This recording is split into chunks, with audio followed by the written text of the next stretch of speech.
Welcome to this quick video to explain what is going on in the oil market right now. To understand what's happening on the screen in front of you, you need to understand a bit about contango and backwardation. So I'm going to get onto that in just one moment. But let me have a look at the live prices now. May oil futures, you can see this right on the ladder in front of me. May oil futures are trading at minus $40 a barrel. In effect, you can, or if this could happen, you could buy oil for delivery today at negative $40. I've been trading for nearly 20 years. I've never seen anything like this quite so sharply. On this chart, I'm actually looking at the relationship between May oil compared to June oil, and it's showing minus 20. That's not true, actually, because if May oil is trading at now minus $35 a barrel, June oil is trading at $20 a barrel, and this is a $50 difference between the price of oil for delivery today compared to the price of oil for delivery in June. So this is absolutely phenomenal. Oh yeah, now that chart has caught up. The spread's caught up there. That's more like it. Minus 57.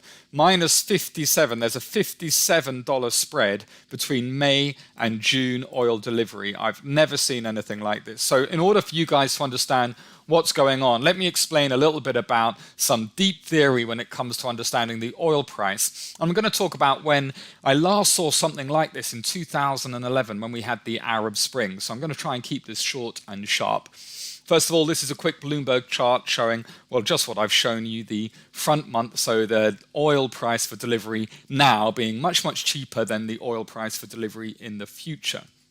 I'm going to come back to that chart at the moment. The last time that we saw something like this was in 2011 during the Arab Spring, and I remember this really well. This is when, I don't know if you remember, the fruit seller in Tunisia set themselves on fire and protest about the regime, and that spread across northern Africa into Egypt in Tahrir Square when Mubarak got deposed by the military, and then it moved into the Middle East with Bahrain and Oman. And what happened during this time in 2011 is a lot of US traders took delivery of oil. So normally when you trade in the futures market, 98% of those contracts being traded don't go to physical delivery. But back in 2011, a lot of the US traders took delivery of oil and Cushing became full. Cushing is a huge storage facility in Oklahoma where a lot of US oil gets stored. The USA has diversified its storage capacity somewhat since 2011 for sure, thanks mainly to the Seaway pipeline, but the Cushing element is still a big factor here. So when Cushing became full, what that meant was, so let's have a look at the spread now, minus 33. What that meant was, if Cushing is full, if I was to buy oil in the futures market here, if I was to press buy, then I've got to take delivery of it. But if the only place I can store it is already full, then I've got a real problem on my hands because I've got nowhere to put it. Now, what happened in 2011, just to bring everyone back up to speed, was that meant that the price of US oil, despite everything that was going on in the Middle East with the Arab Spring, the price of US oil actually started to tick lower. And that confounded a lot of my colleagues who were trading the spread between Brent, that's the oil that derives its price from the North Sea, and WTI, that's US oil. A lot of traders would normally trade the relationship between Brent and WTI because they would tend to move together. What we started to find in 2011 is the WTI price started to move lower and the Brent price started to move higher.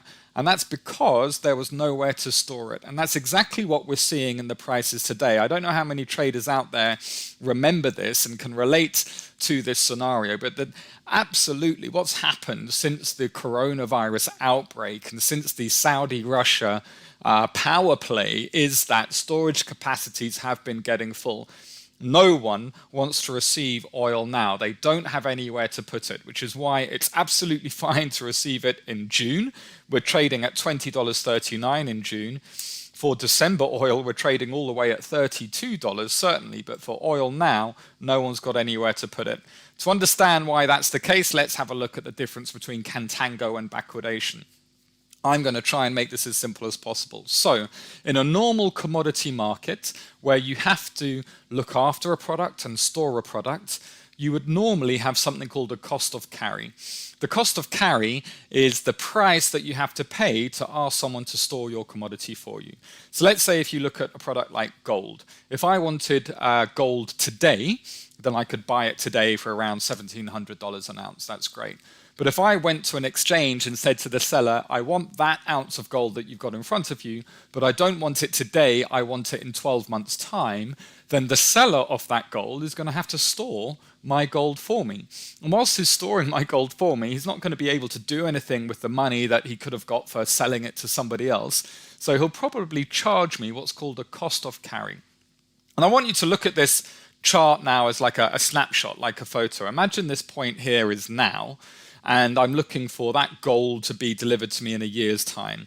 Well, obviously, each month there's a charge, there's a cost of carry, and therefore the price of gold in a 12 months' time, if I want to secure that price now, is going to be higher than if I want gold delivered today. Okay, so that's what we call a normal commodity curve. When there's a cost of carry, you've got to pay the seller to basically hold that commodity for you and pay the opportunity cost of not having sold it to somebody else.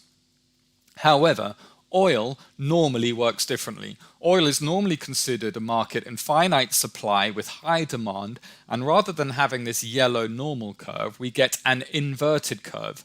And it's this inverted curve that means that there's a real belief that there's limited supply, and there's a belief that there's high demand, and therefore people are willing to pay more to receive oil now than they are if they have to wait.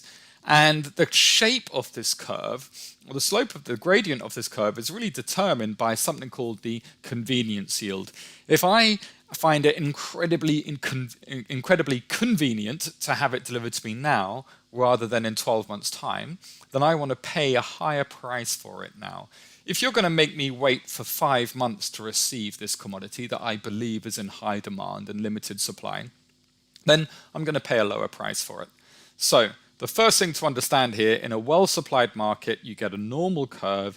As you look out into the future, the price increases because the price contains the seller's cost of carry.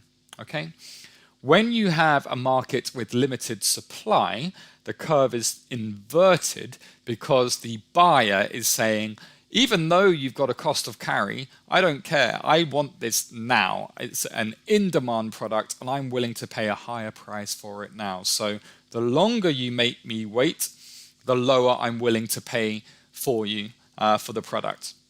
So that's a snapshot. If that's a snapshot, then what happens then over time? Well, over time, this is the expected future price of the product, okay? This is a meandering along over time till maturity. Normally, a product that's in contango, so with a normal curve, normally, a normal curve, which is this yellow curve, okay, that divergence as a result of the cost of carry dissipates over time as we move forward in time. So the curve is moving lower and lower and lower and lower until we reach the spot price. However, when we have an inverted curve, as we often see with oil, that futures price moves higher to meet the expected future spot price, because obviously as time passes, it's less convenient for me to have it earlier because we're getting closer to the expiration of that futures contract. So in oil, futures contracts expire every month, okay? Normally, oil has an inverted curve and is in what we call backwardation. Backwardation means the nearer price is more expensive than the farther price. Okay, the farther price is cheaper, which is why over time that farther price has to move higher in order to meet the current spot price that we see trading physically, the oil that you can actually see and touch.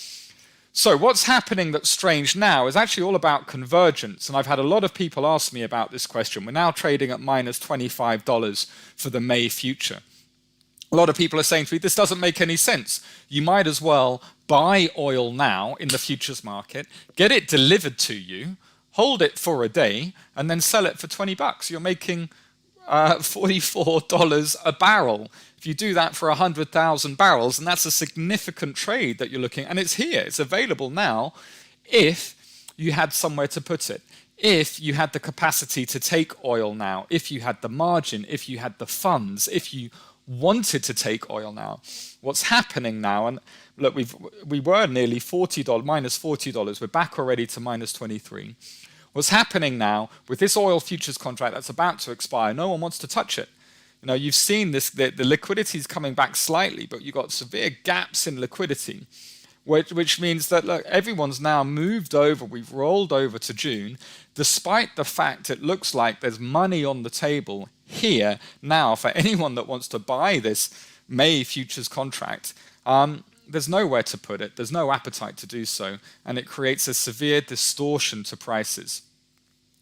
Talking about distortion to prices, I'm going to come back to those conclusions in a moment, but I wanted to also then look back to 2008. This is the interesting thing I find about markets. Patterns repeat themselves. Here we actually traded nearly $150 a barrel. This is during the financial crisis, by the way. We started to sell off, and this is when we had a $40 spike in oil. And again, that was all due with the calendar month rollovers.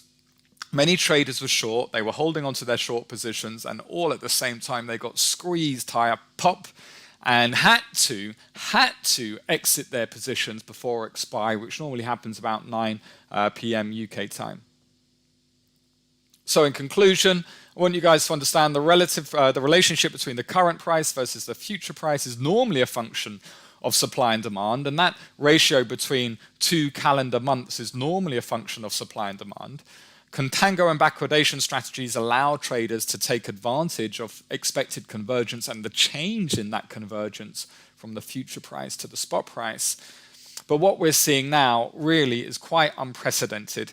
And this is the kind of trend that traders need to be absolutely aware of if you are executing an arbitrage trade, that means you're trading one product against the price of a related product. And a lot of traders do that for years on end. If you are trading that sort of spread or arbitrage trade, you absolutely need to be aware when these correlations break down, and you need to recognize this for the type of unique event that you're seeing in front of you in the screen. I hope you found that session useful. Please do ask us directly if you've got any questions at all. info@amplifiedtrading.com. Thanks for your time.